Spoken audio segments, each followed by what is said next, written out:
नमस्कार दोस्तों, आज की इस वीडियो में हम बात करने वाले हैं इन्हेलर के बारे में।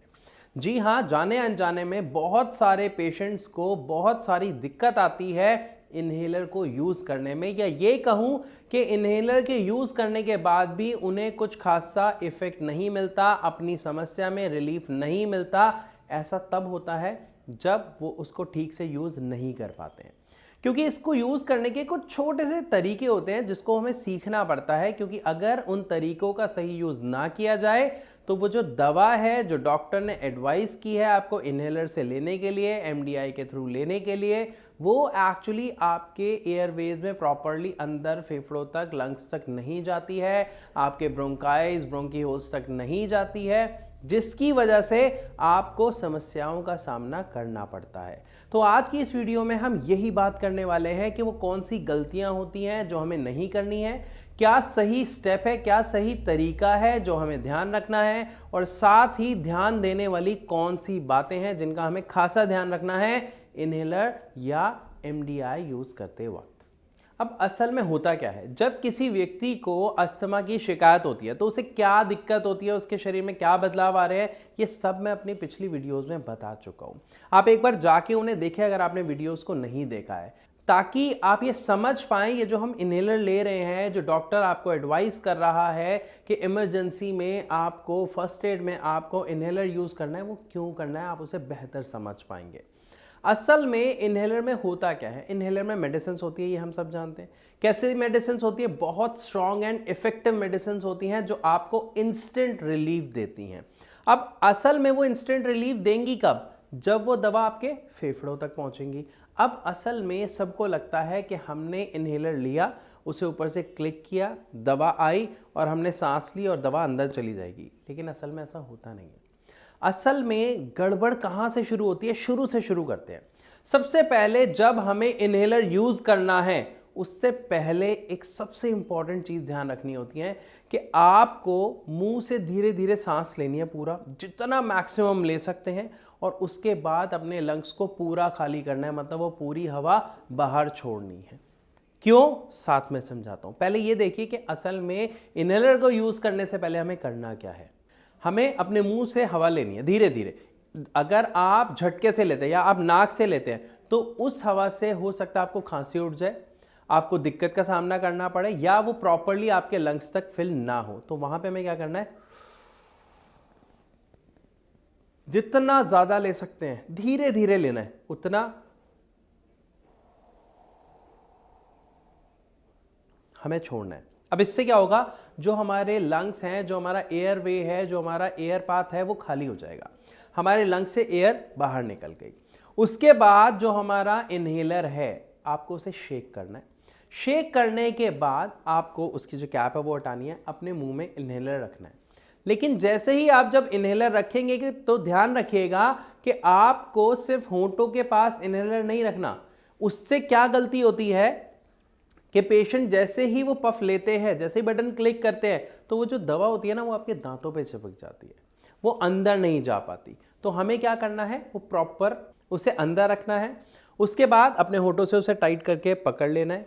जैसे ही आप पफ लेते हैं तभी आपको मुंह से धीरे धीरे सांस लेनी है, मतलब आपने पफ लिया, ताकि जैसे ही वो दवा आपके मुंह में आई वो आपके सांस के साथ अंदर तक जाएगी। हमने ऑलरेडी पहले अपने लंग्स क्लीन कर लिए थे गहरी सांस लेके, अब दोबारा हम क्या कर रहे हैं, दोबारा गहरी सांस ले रहे हैं, जिसकी वजह से वो जो दवा है वो एक्चुअली आपके एयरवेज से होती हुई आपकी ब्रोंकाइज, ब्रोंकीहोल्स तक जाती है और वो बेस्ट इफेक्ट और रिलीफ आपको देती है।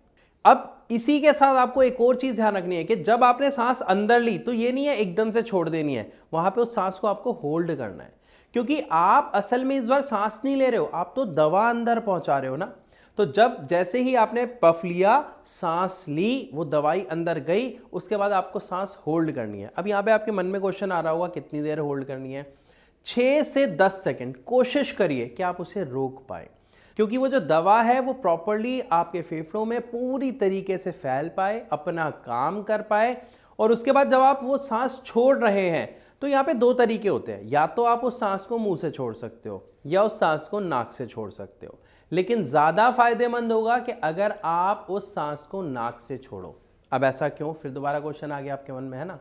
असल में जो जब आप सांस छोड़ रहे हो तो ऐसा तो है नहीं सारी दवा अंदर ही वहीं पे रुक गई, वो सांस के थ्रू उसके कुछ कण तो बाहर आएंगे। तो जब आप वो सांस नाक के द्वारा बाहर निकालोगे तो अक्सर ऐसा देखा जाता है जब पेशेंट हमारे यानी भारत होम्योपैथी में आते हैं तो उन्हें अस्थमा के साथ साथ नज़ला, जुकाम इसकी भी प्रॉब्लम हो रही होती है, वो म्यूकस बन रहा होता है, कफ बन रहा होता है। तो जब वो आप नाक से छोड़ेंगे तो उसके कुछ कण जो आपके नाक के रास्ते बाहर निकलेंगे वो आपकी नाक वाली तकलीफ को, आपकी साइनस की तकलीफ को, आपके नज़ले की तकलीफ को भी कम करेगी, उसमें भी आपको रिलीफ देगी। साथ ही अगर आप किसी भी कारणवश वो नाक से नहीं निकाल पा रहे, आप मुंह से निकाल रहे हैं, तो खासा ध्यान रखें, चाहे आप मुंह से एकदम झटके से नहीं छोड़ना। जैसे हमने सांस भरी थी, रोकी, अब रोकने के बाद क्या होता है, एकदम से हमें घबराहट हो रही होती है, छोड़ने का मन कर रहा होता है, तो कई लोग, अगर आपने इस तरीके से छोड़ी तो वहां पर एक दिक्कत देखने को मिलती है कि इस तरीके से वो दम आपका टूट जाता है, वो खांसी आपकी उठ जाती है, जिसकी वजह से प्रॉब्लम हो जाती है। तो हमें छोड़ते वक्त भी खास ध्यान रखना है कि आप जो सांस छोड़ रहे हैं वो धीरे धीरे छोड़े, लाइक, और अगर आप नाक से छोड़ रहे हैं धीरे से, इससे आपको आपकी मेडिसिन के बेस्ट रिजल्ट्स देखने को मिलते हैं। तो अगर अभी तक आप ये गलती कर रहे थे तो इन चीजों का ध्यान रखना। लेकिन अब थोड़ा सा जान लेते हैं कि ये तो एक नॉर्मल प्रोसेस हुआ जो एक सही तरीका है। अब लोग गलती क्या कर देते हैं, पेशेंट्स गलती क्या करते हैं इनहेलर को यूज करते वक्त।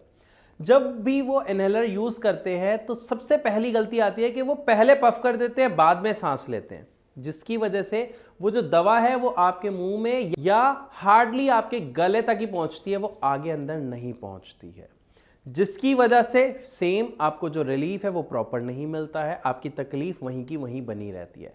तो हमें क्या करना है, जो मैंने पहली चीज बताई कि जैसे ही आप सांस लेना शुरू कर रहे हैं तब पफ कीजिए ताकि वो सांस के साथ प्रॉपर अंदर जाए। अब दूसरी गलती क्या करते हैं इसी के साथ लोग कि वो बाद में करने की वजह से सांस पहले भर लेते हैं और वो पफ थोड़ा सा लेट करते हैं, जिसकी वजह से लास्ट की सांस के द्वारा जब वो अंदर जा रही होती है तो हार्डली वो आपके गले तक ही पहुंचती है दवा और रुक जाती है, क्योंकि सांस तो आपने पूरी भर ली तो दवा तो अंदर गई नहीं, और जैसे ही आप सांस बाहर छोड़ेंगे तो वो बाहर जरूर निकल जाएगी। तो इसकी वजह से भी खासा स्पेशली एक पेशेंट को दिक्कत का सामना करना पड़ता है।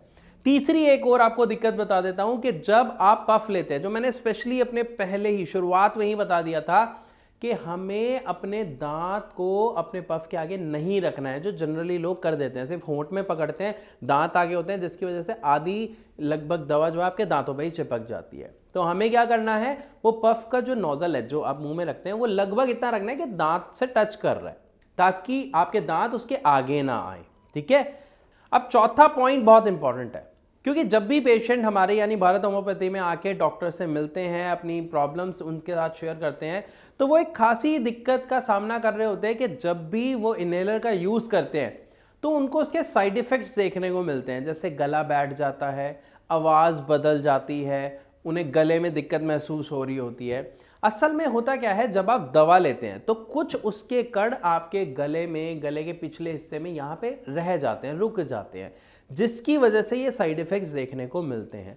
तो अगर आपको इस तरीके की कोई तकलीफ है तो वहां पे आपको क्या करना है, आपको पंप यूज करने के बाद कुल्ला करना है। सबसे पहला फटाफट कुल्ला करना है और वो थूक देना है। कोशिश करें फिर भी ठीक नहीं हो रहा तो आप गरारे करें, थोड़ा सा गरारे करने से भी सेम, गरारे करने और उसके बाद उसे स्पिट आउट कर देना है, आपको उसे थूक देना है। आपको जो ये तकलीफ थी उसका सामना नहीं करना पड़ेगा और आपको ये दिक्कत नहीं होगी अगर आप इस तरीके के एहतियात को बरतते हैं तो। लेकिन दोस्तों देखिए, यहाँ पे हम सब जानते हैं ये जो इन्हेलर ले रहे हैं, जो पफ ले रहे हैं, जो MDI मीटर डोज इन्हेलर है, ये है किस लिए? फॉर इंस्टेंट रिलीफ, मतलब आपको जल्दी से जल्दी रिलीफ देने के लिए। लेकिन हम सब जानते हैं कि ये कितना इफेक्टिव है, मतलब कितना स्ट्रांग है, जो पफ लेते ही आपको रिलीफ दे रहा है। अगर आपको रिलीफ दे रहा है तो हो सकता है कुछ ना कुछ नुकसान भी कर रहा होगा, और कहीं हम इसके आदी ना हो जाएं तो हम कहीं ना कहीं इसका एक दूसरा वे आउट ढूंढ रहे होते हैं। बहुत सारे लोग हैं जो आयुर्वेद या होम्योपैथी में अपना इलाज ढूंढ रहे होते हैं। मैं यहाँ पे आपको बता दूं, होम्योपैथिक इलाज सांस की जुड़ी समस्या के लिए सर्वश्रेष्ठ माना जाता है। बहुत सारे पेशेंट, इवन अगर मैं बात करूं हमारे यानी भारत होम्योपैथी में जब पेशेंट्स आते हैं तो बहुत ही जल्दी उन्हें बहुत अच्छा रिजल्ट देखने को मिलता है अपनी अस्थमा की प्रॉब्लम में, साइनस की प्रॉब्लम में, नज़ला जुकाम की समस्या में। क्यों? ये हम सब जानते हैं कि होम्योपैथिक की जो दवा है वो आपकी जड़ पर काम करती है। दूसरी मज़ेदार बात, ये जो दवा है मुंह में ही घुल जाती है, खून में मिलती है और काम करना शुरू कर देती है। बाकी दवाओं की तरह इसे पेट में जाके डाइजेस्ट होने तक का टाइम नहीं लगता है। And the most effective point is कि इसके कोई साइड इफेक्ट नहीं होते, इसके रिजल्ट्स बहुत अच्छे होते हैं। हाँ, एक बात मैं जरूर यहां पे ऐड ऑन करना चाहूंगा कि एलोपैथी की दवा की तरह वो आपको इंस्टेंट जादू नहीं कर देगी आपके अंदर, लेकिन आपकी समस्या की जड़ पर काम करके उस समस्या को खत्म करेगी, जिसके कारण आपको ये इनहेलर लेना पड़ रहा है। तो क्या आप पूरी जिंदगी इनहेलर पे डिपेंड होकर रहना चाहते हैं या अपनी समस्या को खत्म करना चाहते हैं? चॉइस आपकी है। अगर आप खत्म करना चाहते हैं और कोई भी आपका डाउट है, शिकायत है या सवाल है जो आप हमारे डॉक्टर से पूछना चाहते हैं, तो मैं यहाँ पे आपको बताना चाहूँगा आप हमारे डॉक्टर्स की टीम से फ्री ऑफ कॉस्ट कंसल्ट कर सकते हैं नीचे दिए गए इस नंबर पर कॉल करके। लेकिन मैं आपसे एक रिक्वेस्ट जरूर करूंगा कि अगर आप सच में समस्या को खत्म करना चाहते हैं तो उसकी जड़ पर काम करने वाली दवा को ले, वो ट्रीटमेंट ले।